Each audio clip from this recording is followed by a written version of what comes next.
Hello students, इस video lecture में हम बीएससी सेकेंड सेमेस्टर के यूनिट सेकेंड के topic chemistry of carbon carbon sigma bonding के बारे में देखने वाले हैं। तो सबसे पहले हम डिस्कस करेंगे उसके इंट्रोडक्शन के बारे में। दो बंधित या दो बॉन्डेड एटम के मध्य बनने वाले प्रथम बंध को सिग्मा बंध कहा जाता है। मीन्स जब दो एटम, जैसे कि हमारे पास एग्जाम्पल है, यहाँ पर एग्जाम्पल के रूप में दो एटम लिया गया है। सपोज ये ए एटम है और ये बी एटम है। दोनों के बीच जब बॉन्ड का फॉर्मेशन होता है तो फर्स्ट बॉन्ड होता है उसको सिग्मा बॉन्ड के नाम से जाना जाता है। जब इसमें सिग्मा बॉन्ड का फॉर्मेशन होता है तो दो एटम के बीच इलेक्ट्रॉनों की शेयरिंग होती है और इससे बॉन्ड का फॉर्मेशन होता है। तो इससे जो बॉन्ड बनेगा उसमें जो फर्स्ट बॉन्ड बनता है वही सिग्मा बॉन्ड कहलाता है। देन नेक्स्ट, जैसे कार्बन कार्बन संरचना में सभी कार्बन परमाणुओं के मध्य बने बंध सिग्मा बंध कहलाते हैं। मीन्स जब कार्बन और कार्बन जब बॉन्ड के फॉर्म में जुड़े हुए होते हैं तो जो फर्स्ट बॉन्ड बनता है उसको सिग्मा बॉन्ड कहा जाता है।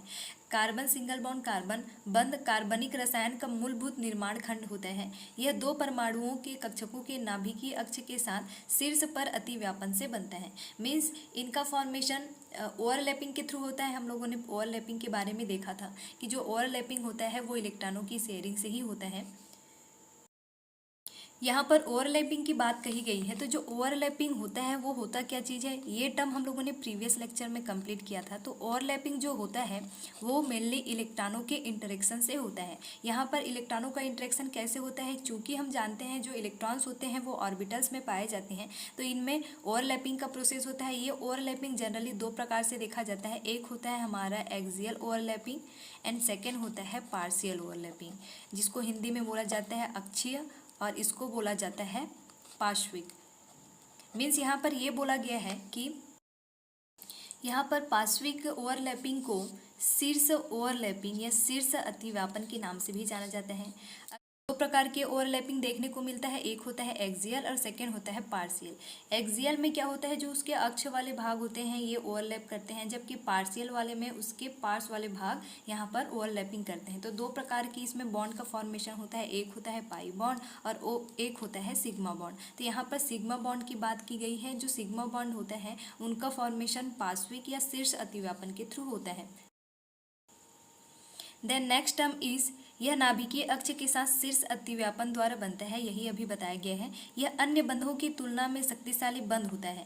एकल सिग्मा बंध मुक्त घूर्णक दर्शाता है। यहाँ पर दो टर्म की बात की गई है। जो सिग्मा बॉन्ड होता है वो अन्य बॉन्ड के कंपेयर में बहुत ही ज़्यादा स्ट्रॉन्ग प्रवृत्ति रखता है एंड इसमें एकल सिग्मा बंध मुक्त घूर्णक पाया जाए, क्योंकि ये जो होते हैं सिंगल बॉन्ड होते हैं, जिनके कारण इनका फ्री रोटेशन भी आसानी से कराया जा सकता है। सामान्यतः कार्बन कार्बन सिग्मा बंध बनाने वाले कार्बन परमाणु sp3 हाइब्रिडाइज्ड होते हैं। मीन्स यहाँ पर ये बोला गया है कि इसमें किस तरह का हाइब्रिडाइजेशन पाया जाता है, यहाँ पर sp3 हाइब्रिडाइजेशन पाए जाते हैं। और ये मेनली किसमें ऑब्जर्व किया गया है, एल्केन और चक्रीय एल्केनों में। मीन्स ये एल्केन्स और साइक्लो एल्केन्स में ये ऑब्जर्व किया जाता है। कार्बन कार्बन सिग्मा बंध कार्बनिक यौगिकों की संरचना और गुणों के लिए महत्वपूर्ण होता है। यहाँ पर सिग्मा बंध जो होते हैं वो जो भी ऑर्गेनिक कंपाउंड्स होते हैं उनके स्ट्रक्चर एंड उनकी प्रॉपर्टीज़ को रिप्रेजेंट करने के लिए इंपॉर्टेंस होते हैं। ये सरल हाइड्रोकार्बन से होकर जटिल जैव अणु तथा अनेकों अणुओं की रीढ़ की हड्डी बनाते हैं। मीन्स यहाँ पर ये बोला गया है कि ये जो हाइड्रोकार्बन्स होते हैं जिसमें हाइड्रोजन और कार्बन अल्टरनेट बॉन्ड के थ्रू जुड़े हुए होते हैं, उनके लिए यह एक बैकबोन की भांति कार्य करता है। इन बंधों की शक्ति और लचीलापन कार्बनिक रसायन विज्ञान की विविधता और कार्य क्षमता के लिए योगदान होता है। देन अब हम डिस्कस करते हैं एल्केन्स और साइक्लो एल्केन्स के बारे में, जिसमें हम फर्स्ट डिस्कस करेंगे एल्केन्स के बारे में। एल्केन्स संतृप्त हाइड्रोकार्बन्स होते हैं। यहाँ पर एक टर्म बोला गया है संतृप्त हाइड्रोकार्बन। तो हम लोगों ने लेक्चर्स में देखा है दो प्रकार के हाइड्रोकार्बन्स पाए जाते हैं, एक होता है सेचुरेटेड और दूसरा होता है अनसेचुरेटेड। सेचुरेटेड का मतलब ही होता है कि जिसमें सिंगल बॉन्ड पाया जाता है। मीन्स यहाँ पर सिग्मा बॉन्ड पाया जाता है, इसलिए इसको हम सेचुरेटेड हाइड्रोकार्बन्स कहते हैं। यहाँ पर हाइड्रोजन और कार्बन अल्टरनेट सिंगल बॉन्ड या सिग्मा बॉन्ड के थ्रू एक दूसरे से जुड़े हुए होते हैं, जिनमें कार्बन परमाणु आपस में एकल सहसंयोजक बंध या सिंगल कोवेलेंट बॉन्ड द्वारा जुड़े हुए होते हैं। इनका सामान्य सूत्र CnH2n+ होता है। यहाँ पर यह बोला गया है जो एल्केन्स होता है वो अल्टरनेट सिंगल बॉन्ड से तो जुड़े हुए होंगे और इनका जो जनरल फार्मूला होता है वो होता है CnH2n+2 होता है, जहाँ पर n क्या रिप्रेजेंट करता है, n कार्बन परमाणुओं की संख्या को रिप्रेजेंट करता है। देन अब हम देखते हैं IPAC नॉमेनक्लेचर के अनुसार इनमें नामों के अंत में अनुलग्न सफिक्स एन लगा रहता है। यहाँ पर ये बोला गया है, हम लोगों ने इंग्लिश के क्लासेस में देखा होगा कि जो सफिक्स और प्रीफिक्स की बात यहाँ पर की गई है, जो प्रीफिक्स होता है वो पहले लगता है और जो सफिक्स होता है वो बाद में लगता है। यहाँ पर सफिक्स का टर्म बोला गया है एन। यहाँ पर जब भी एल्केन्स का नॉमेनक्लेचर किया जाता है उनके लास्ट वाले पोर्शन में, मतलब उसमें अनुलग्न के रूप में एन जोड़ा जाता है। यहाँ पर टेबल की फॉर्म में एक तरफ फार्मूला दिया गया है, एक तरफ जनरल नेम लिया गया है, एक तरफ IUPAC नॉमेनक्लेचर यहाँ पर दिया गया है। यहाँ पर है फार्मूला, ये फार्मूला इस वाले फार्मूला से निकल के आया है, CnH2n+2। यदि हमारे पास कार्बन की संख्या 1 हो, यहाँ पर क्या बोला गया है, यदि कार्बन की संख्या 1 हो तो उसके लिए CH4 यूज़ किया जाता है। जैसे कि यहाँ पर n=1 है, जहाँ पर n क्या रिप्रेजेंट करता है, नंबर ऑफ कार्बन को।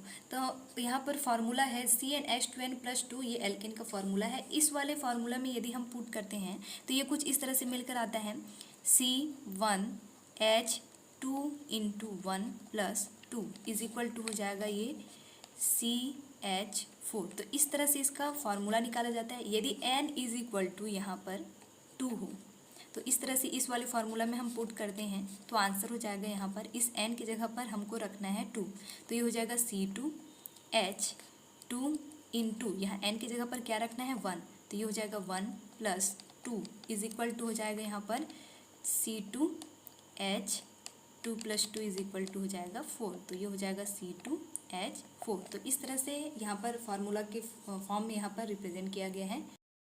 उसी तरह से यहाँ पर जैसे जैसे n की संख्या यहाँ पर अल्टरनेट चेंज की जाती है, मीन्स यहाँ पर नंबर ऑफ कार्बन्स जो होते हैं वो 1 2 3 4 5 6 के टर्म में यहाँ पर रखा जाता है। तो कुछ इस तरह से ये रिप्रेजेंट होता है। यदि कार्बन की संख्या 1 हो तो इस टर्म में सूत्र दिखाई देता है हमको, 2 हो तो इस टर्म में, 3 हो तो इस टर्म में, 4 हो तो इस टर्म में हमको दिखाई देता है, 5 6 उसी तरह अल्टरनेट इसमें सूत्र यहाँ पर मिलते जाते हैं। तो इस तरह से ये है सूत्र। दूसरे तरफ लिखा जाता है उसका साधारण नाम और इधर है IUPAC नाम। जब इसका साधारण नाम देखा जाता है, मीन्स यहाँ पर कार्बन की संख्या 1 है तो इसके लिए साधारण नाम हो जाएगा मीथेन, और इसका यदि IUPAC नाम के रूप में यहाँ पर देखते हैं और यहाँ पर IUPAC नेम देखते हैं तो ये भी क्या हो जाएगा, methane. Then next term is यहाँ पर C2H6 है, यहाँ पर कार्बन की संख्या है 2 तो यहाँ पर एथेन लिखा जाता है, कार्बन की संख्या है 3 तो प्रोपेन लिखा जाता है, 4 हो तो ब्यूटेन लिखा जाता है, 5 हो तो पेंटेन और 6 हो तो हेक्सेन लिखा जाता है। मीन्स यहाँ पर यदि कार्बन की संख्या 1 हो तो इसके लिए हम टर्म यूज़ करते हैं क्या, मेथ। कार्बन की संख्या 2 हो तो एथ यूज़ किया जाता है, कार्बन की संख्या 3 हो तो प्रोप यूज़ किया जाता है, 4 हो तो ब्यूट यूज़ किया जाता है, 5 हो तो पेंट यूज़ किया जाता है, 6 हो तो हेक्स यूज़ किया जाता है। लेकिन यहाँ पर क्या बोला गया है कि इसमें अनुलग्न या सफिक्स जो होता है वो एन यूज़ किया जाता है, इसलिए यहाँ पर एन टर्म जोड़ा गया है। मीन्स मेथ प्लस एन = हो जाएगा मेथेन, एथ प्लस एन = हो जाएगा ethane, prop plus n = propane, but plus n = butane. तो इस तरह से इसमें कार्बन की संख्या और इसमें अनुलग्न सफिक्स जोड़ करके इसमें साधारण नाम और उसके IUPAC नेम को रिप्रेजेंट किया जाता है। तो इसका साधारण नाम और IUPAC नाम लगभग दोनों का सेम होता है। इसमें अल्टरनेट कार्बन की संख्या के आधार पर N ब्यूटेन, 2 ब्यूटेन, 5 ब्यूटेन इस क्रम में यहाँ पर इसको लिखा जाता है। साथ ही इसमें अलग अलग तरीके के यहाँ पर मेथिल ग्रुप जुड़े हुए होते हैं, कुछ सब्स्टिट्यूटेड ग्रुप जुड़े हुए होते हैं, तो उनके आधार पर यहाँ पर उनका नॉमेनक्लेचर किया जाता है। देन नेक्स्ट टर्म इस साधारण पद्धति के अनुसार, मतलब जनरल यहाँ पर थ्योरी के आधार पर लिया गया है। देन नेक्स्ट इस साधारण पद्धति के अनुसार विभिन्न समावेयी के अंतर स्पष्ट करने के लिए इनमें नाम से पहले पूर्वलग्न प्रीफिक्स लगा दिए जाते हैं। इन प्रणाली के अनुसार सीधी कार्बन श्रृंखला वाले यौगिकों के नाम से पहले नॉर्मल या n पूर्वलग्न लगा दिया जाता है। अभी मैंने इसमें बात की गई थी, n जो होता है वो नंबर ऑफ कार्बन की संख्या को रिप्रेजेंट करता है। शाखा युक्त या हाइड्रोकार्बन जिसमें श्रृंखला के एक सिरे पर इस टर्म में ये हो, अथवा श्रृंखला से सिरे वाले कार्बन से पहले वाले कार्बन पर, अथवा शाखा युक्त एल्केन में द्वितीय कार्बन परमाणु से मेथिल समूह जुड़ा हो, तो उनके लिए हम आइसो टर्म यूज़ करते हैं। यहाँ पर ये बोला गया है कि जैसे जैसे यहाँ पर कार्बन एक चेन के फॉर्म में पाया जाता है तो उनके लिए n टर्म यूज़ किया जाता है, लेकिन वहीं पर यदि ब्रांचेस पाया जाता है तो उसके लिए ब्रांच के फॉर्म में यहाँ पर मेथिल, एथिल, प्रोपिल कोई भी ग्रुप आकर जुड़ा हुआ होता है, तब यहाँ पर एक टर्म यूज़ किया जाता है जिसको बोला जाता है आइसो। ठीक है। तो यहाँ पर देखो इसमें कार्बन जो है वो चेन के फॉर्म में जुड़ा हुआ है, इसलिए यहाँ पर एन पेंटेन यूज़ किया गया है। वहीं दूसरी ओर यहाँ पर कार्बन चेन तो है बट इससे क्या जुड़ा हुआ है, ब्रांचेस जुड़ा है, इसलिए जब भी ब्रांच टर्म जुड़ा हुआ होता है तब उसके लिए हम आइसो टर्म यूज़ करते हैं। तो इसमें सबसे पहले लंबी कार्बन श्रृंखला वाले कार्बन का चयन करते हैं, तो ये हो जाएगा 1 2 3 4, तो इस तरह से ये हो जाएगा 4। और यहाँ पर क्या है आपका, इस वाले टर्म पर क्या है, आप एक ब्रांच के फॉर्म में यहाँ पर जुड़ा हुआ है मेथिल ग्रुप, तो इसलिए इसका नाम हो जाएगा आइसोपेंटेन। टोटल कार्बन की संख्या है यहाँ पर 5, इसलिए यहाँ पर आइसोपेंटेन बोला गया है। यहाँ पर है टोटल, यहाँ पर एक लंबी श्रृंखला वाले कार्बन का चयन करते हैं, तो इसमें जो ब्रांचेस है यहाँ पर एक सिंगल ब्रांच था, इसलिए इसको आइसोटर्म बोला गया है। यदि यहाँ पर ब्रांच की संख्या कितनी हो जाएगी, 2 हो जाएगी, तो इसके लिए हम कौन सा टर्म यूज़ करते हैं, नियोटर्म यूज़ करते हैं। उसी तरह से ये हो जाएगा नियोपेंटेन। उसी तरह से इसका करेंगे तो इसमें 2 ब्रांच है, तो यहाँ पर कौन सा टर्म यूज़ किया गया है, नियोटर्म यूज़ किया गया है। और इसमें नंबर ऑफ कार्बन कितने हैं, टोटल 6 है, इसलिए यहाँ पर हेक्सेन जोड़ा गया है। यहाँ पर नंबर ऑफ कार्बन 5 है, इसलिए इसमें पेंटेन जुड़ा गया है। एन इसलिए जुड़ा गया है क्योंकि इसमें कैसा बॉन्ड है, सिंगल बॉन्ड जुड़ा हुआ है। तो इस तरह से हम लोगों ने आज इंट्रोडक्शन देखा, साथ ही उसमें मेन टर्म एल्केन्स का नॉमेनक्लेचर, उसका general formula, suffix and prefix के बारे में देखा, ब्रांचेस और नॉन ब्रांचेस के बारे में देखा। नेक्स्ट लेक्चर में हम उसके मेथड ऑफ प्रिपरेशन को देखेंगे।